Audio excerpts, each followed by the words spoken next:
Hello students, welcome to MOS classes. आज हम 8th class Hindi NCERT के पाठ 2 लाख की चूड़ियाँ पढ़ेंगे यानी कि रीड करेंगे। तो जैसे कि इस पाठ का शीर्षक है लाख की चूड़ियाँ। ये लाख क्या होता है? लाख लाल रंग का एक पदार्थ होता है बच्चों, जिससे सजावट की बहुत सी चीजें बनाई जाती हैं और लाख की चूड़ियाँ भी बनती हैं। इस कहानी का जो लेखक है उसने जिस व्यक्ति के बारे में ये कहानी बताई है उसका नाम है बदलू, जो लाख की चूड़ियाँ बनाया करता था। और ये कहानी हमें बताती है मशीनीकरण के बुरे प्रभाव के बारे में, जो उन लोगों पर पड़ा जो पहले हाथ से चीज़ों को बनाया करते थे, यानी कि ऐसे कारीगर जो हाथ से चीज़ों को बनाया करते थे। जब चीज़ों को बनाने के लिए मशीनों का इस्तेमाल होने लगा तो उन कारीगरों के जीवन पर इसका कितना बुरा प्रभाव पड़ा। उनके रोजगार छिन गए, उनके काम खत्म हो गए। यही इस कहानी में बताया गया है। तो आइए इस कहानी को पढ़ते हैं। सारे गांव में बदलू मुझे सबसे अच्छा आदमी लगता था, क्योंकि वह मुझे सुंदर सुंदर लाख की गोलियां बनाकर देता था। मुझे अपने मामा के गांव जाने का सबसे बड़ा चाव यही था कि जब मैं वहां से लौटता था तो मेरे पास ढेर सारी गोलियां होती, रंग बिरंगी गोलियां, जो किसी भी बच्चे का मन मोह ले। तो यहाँ पर लेखक ने ये कहा है कि जब वह अपने मामा के घर जाता था तो उसके मामा के गांव में उसे जो सबसे अच्छा व्यक्ति लगता था वो बदलू लगता था, क्योंकि बदलू उसे लाख की रंग बिरंगी गोलियां दिया करता था। वैसे तो मेरे मामा के गांव का होने के कारण मुझे बदलू को बदलू मामा कहना चाहिए था, परंतु मैं उसे बदलू मामा न कहकर बदलू काका कहा करता था, जैसा कि गांव के सभी बच्चे उसे कहा करते थे। बदलू का मकान कुछ ऊंचे पर बना था। मकान के सामने बड़ा सा सहन था, जिसमें एक पुराना नीम का वृक्ष लगा था। उसी के नीचे बैठकर बदलू अपना काम किया करता था। बगल में भट्टी दहकती रहती, जिसमें वह लाख पिघलाया करता था। याद रखना बच्चों कि लाख से कोई चीज बनाने से पहले लाख को पिघलाया जाता है। सामने एक लकड़ी की चौखट पड़ी रहती, जिस पर लाख के मुलायम होने पर वह उसे सलाख के समान पतला करके चूड़ी का आकार देता।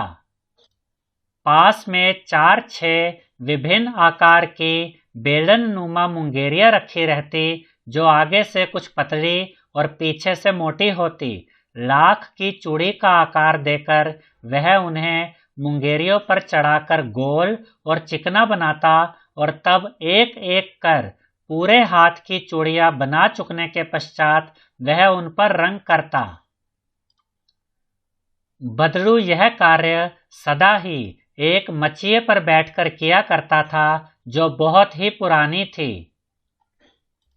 मचिया यानी कि एक छोटी सी चारपाई। बगल में ही उसका हुक्का रखा रहता, जिसे वह बीच बीच में पीता रहता। गांव में मेरा दोपहर का समय अधिकतर बदलू के पास बीतता। वह मुझे लल्ला कहा करता और मेरे पहुंचते ही मेरे लिए तुरंत एक मचिया मंगा देता। मैं घंटों बैठे बैठे उसे इस प्रकार चूड़ियां बनाते देखता रहता। लगभग रोज ही वह 4-6 जोड़े चूड़ियां बनाता। पूरा जोड़ा बना लेने पर वह उसे बेलन पर चढ़ाकर कुछ क्षण चुपचाप देखता रहता, मानो वह बेलन न होकर किसी नववधू की कलाई हो। यहाँ पर इस पिक्चर में, इस चित्र में आप देख सकते हैं कि बदलू के हाथ में ये बेलन है, और इस बेलन पर ये इन चूड़ियों को बनाने के लिए इस्तेमाल करता था, यानी कि इस बेलन पर ये लाख की चूड़ियां बनाया करता था।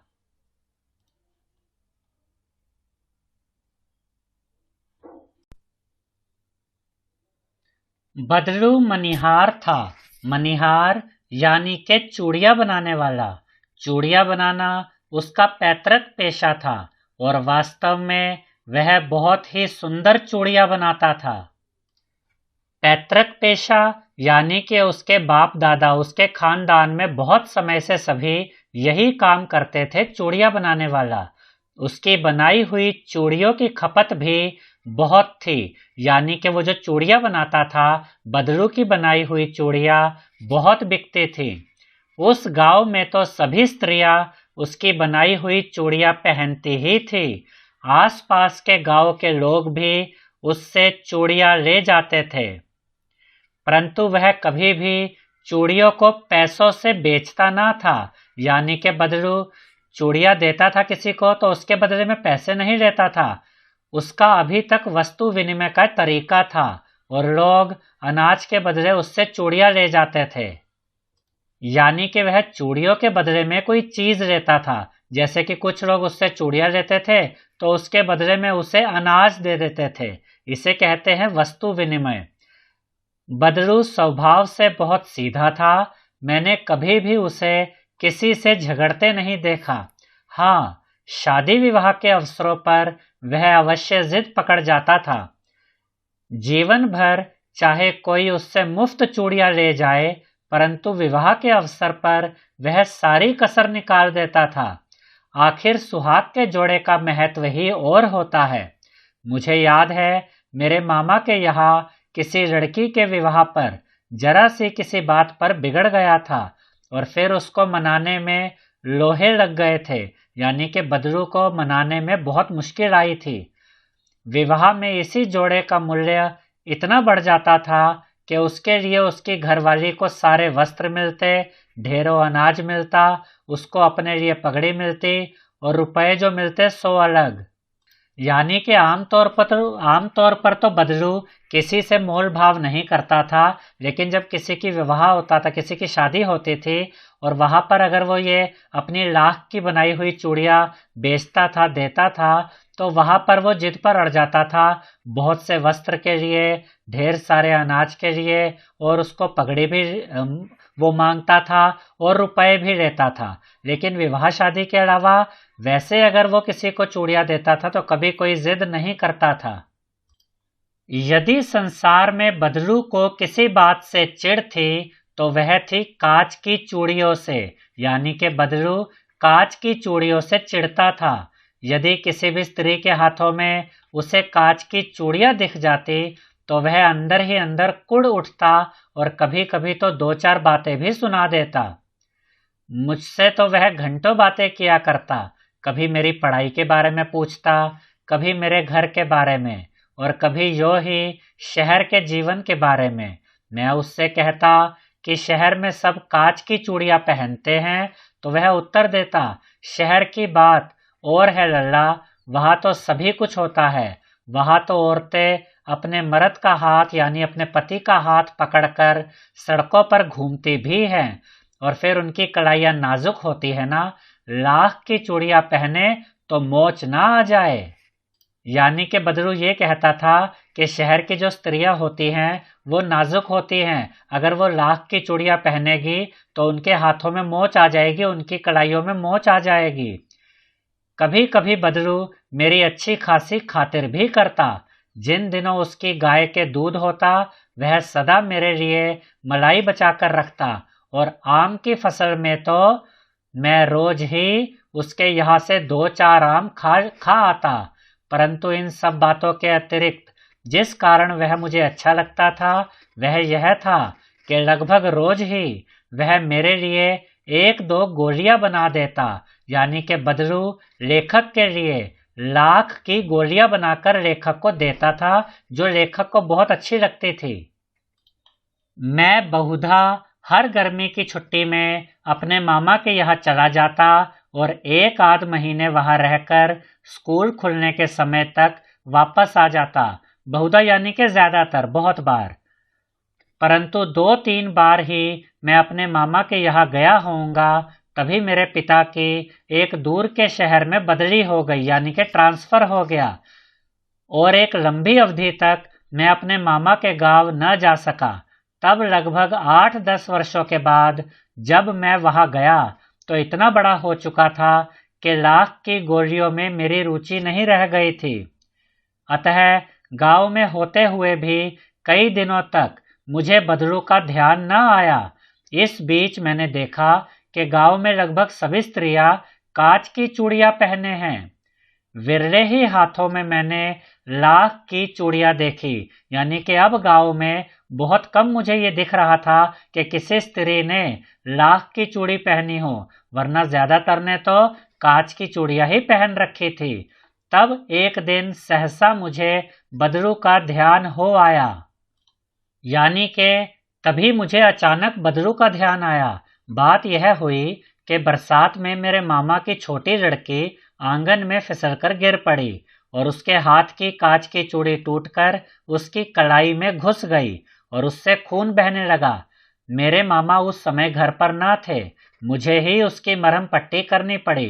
तभी सहसा यानी कि अचानक मुझे बदरू का ध्यान हो आया और मैंने सोचा कि उससे मिल आऊं।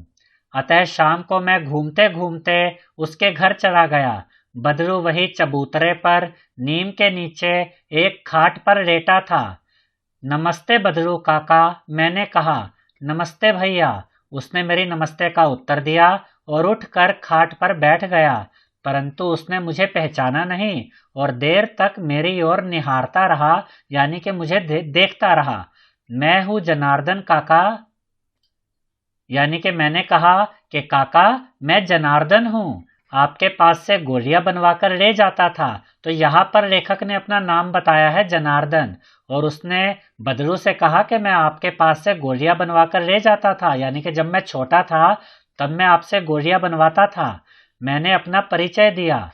बदरू फिर भी चुप रहा, मानो वह अपनी स्मृति पटल पर अतीत के चित्र उतार रहा हो, यानी कि मानो कि वह याद करने की कोशिश कर रहा हो कि मैं किस बारे में बात कर रहा था। और तब वह एकदम बोल पड़ा, आओ आओ लल्ला, बैठो, बहुत दिन बाद गाँव आए। फिर मैंने कहा, हाँ, इधर आना नहीं हो सका काका, मैंने चारपाई पर बैठे हुए उत्तर दिया। कुछ देर फिर शांति रही। मैंने इधर उधर दृष्टि दौड़ाई, यानी कि इधर उधर देखा। ना तो मुझे उसकी मचिया ही नजर आई, न ही भट्टी, यानी कि अब मुझे ना तो बदरू की वो खाट नजर आई, जो छोटी सी खाट जिस पर वो बैठता था, और ना ही वो भट्टी नजर आई जिसमें वो लाख को पिघलाया करता था। आजकल काम नहीं करते काका, मैंने पूछा। नहीं लल्ला, काम तो कई साल से बंद है। मेरी बनाई हुई चूड़ियां कोई पूछे तब तो, यानी कि अब तो कोई मुझे काम के लिए कहता ही नहीं, कोई मेरी चूड़ियां अब खरीदना भी नहीं चाहता। गांव गांव में कांच का प्रचार हो गया है, यानी कि अब तो कांच की ही चूड़ियां बिकती है, मेरी लाख की बनाई चूड़ियां अब कोई नहीं खरीदता। वह कुछ देर चुप रहा, फिर बोला, मशीन युग है ना यह लल्ला, यानी कि अब तो मशीनों का युग आ गया है और हम तो हाथ से काम करने वाले कारीगर हैं। आजकल सब काम मशीन से होता है, खेत भी मशीन से जोते जाते हैं, और फिर जो सुंदरता कांच की चूड़ियों में होती है, लाख में कहाँ संभव है। लेकिन कांच बड़ा खतरनाक होता है, बड़ी जल्दी टूट जाता है, मैंने कहा, यानी कि लेखक ने कहा। नाजुक तो फिर होता ही है लल्ला, तो ये बात अब कौन कर रहा है, बदलू। कहते कहते उसे खांसी आ गई और वह देर तक खांसता रहा, यानी कि बदलू को अब खांसी आ रही थी। मुझे लगा उसे दमा है। अवस्था के साथ साथ उसका शरीर ढल चुका था, यानी वो बूढ़ा और कमजोर दिख रहा था। उसके हाथों पर और माथे पर नसें उभर आई थी। जाने कैसे उसने मेरी शंका भांप ली और बोला, दमा नहीं है मुझे, फसरी खांसी है, यही महीने 2 महीने से आ रही है, 10-15 दिन में ठीक हो जाएगी। मैं चुप रहा। मुझे लगा उसके अंदर कोई बहुत बड़ी व्यथा छिपी है, यानी कि बदलू के अंदर कोई बहुत बड़ा दुख छिपा है, कोई बहुत बड़ी परेशानी छिपी है। मैं देर तक सोचता रहा कि इस मशीन युग ने कितने हाथ काट दिए हैं, यानी कि कितने कारीगरों का काम छीन लिया है, जो हाथों से काम करते थे, हाथों से चीजें बनाते थे। कुछ देर फिर शांति रही, जो मुझे अच्छी नहीं लगी। आम की फसल अब कैसी है काका, यानी कि अब लेखक ने बदलू से पूछा, आम की फसल कैसी है। कुछ देर पश्चात मैंने बात का विषय बदलते हुए पूछा। अच्छी है लल्ला, बहुत अच्छी है, उसने लहक लहक कर उत्तर दिया, यानी कि हंसते हुए उत्तर दिया। वो खुश हो गया और अंदर अपनी बेटी को आवाज दी, अरे रज्जो, लल्ला के लिए आम तो ले आ। फिर मेरी ओर मुखातिब होकर बोला, यानी मेरी तरफ देखकर बोला, माफ करना लल्ला, तुम्हें आम खिलाना भूल गया था। नहीं नहीं काका, आम तो इस साल बहुत खाए हैं। और उसके बाद बदरू ने कहा, वाह वाह, बिना आम खिलाए कैसे जाने दूंगा तुमको। मैं चुप हो गया। मुझे वे दिन याद हो आए जब वह मेरे लिए मलाई बचाकर रखता था। गाय तो अच्छी है न काका, मैंने पूछा। गाय कहाँ है लल्ला, 2 साल हुए, बेच दी, कहाँ से खिलाता। इतने में रज्जो, उसकी बेटी यानी कि बदरू की बेटी, अंदर से एक डलिया में ढेर से आम ले आई। यह तो बहुत है काका, इतने कहाँ खा पाऊंगा, मैंने कहा। वाह वाह, वह हंस पड़ा। शहरी ठहरे ना, मैं तुम्हारी उम्र का था तो इसके चौगुने आम एक बखत में खा जाता था, यानी कि एक वक्त में मैं इसके 4 गुना आम खा जाता था। आप लोगों की बात और है, मैंने उत्तर दिया। अच्छा बेटी, लल्ला को 4-5 आम छाट कर दो, सिंदूरी वाले देना। देखो लल्ला कैसे हैं, इसी साल यह पेड़ तैयार हुआ है। रज्जो ने 4-5 आम अंजलि में लेकर मेरी ओर बढ़ा दिए। अंजलि यानी कि हाथों की जो हथेली होती है, कि रज्जो ने अपने हाथों में 4-5 आम लेकर लेखक की ओर बढ़ा दिए। आम लेने के लिए मैंने हाथ बढ़ाया तो मेरी निगाह एक क्षण के लिए उसके हाथों पर ठिठक गई। गोरी गोरी कलाइयों पर लाख की चूड़ियां बहुत ही फब रही थी, यानी कि बदरू की बेटी रज्जो ने लाख की चूड़ियां पहन रखी थी जो उसके पिता बदरू ने बनाई थी। बदरू ने मेरी दृष्टि देख ली और बोल पड़ा, यही आखिरी जोड़ा बनाया था जमींदार साहब की बेटी के विवाह पर। 10 आने पैसे मुझको दे रहे थे, मैंने जोड़ा नहीं दिया, कहा शहर से ले आओ। मैंने आम ले लिए, यानी कि लेखक ने आम ले लिए और खाकर थोड़ी देर पश्चात चला आया। मुझे प्रसन्नता हुई कि बदरू ने हार कर भी हार नहीं मानी थी। उसका व्यक्तित्व कांच की चूड़ियों जैसा न था कि आसानी से टूट जाए। आई होप स्टूडेंट्स कि आपको ये वीडियो पसंद आई होगी। अगर आपको ये वीडियो पसंद आई है तो इस वीडियो को लाइक करें, शेयर करें और हमारे चैनल को सब्सक्राइब करें। Thank you.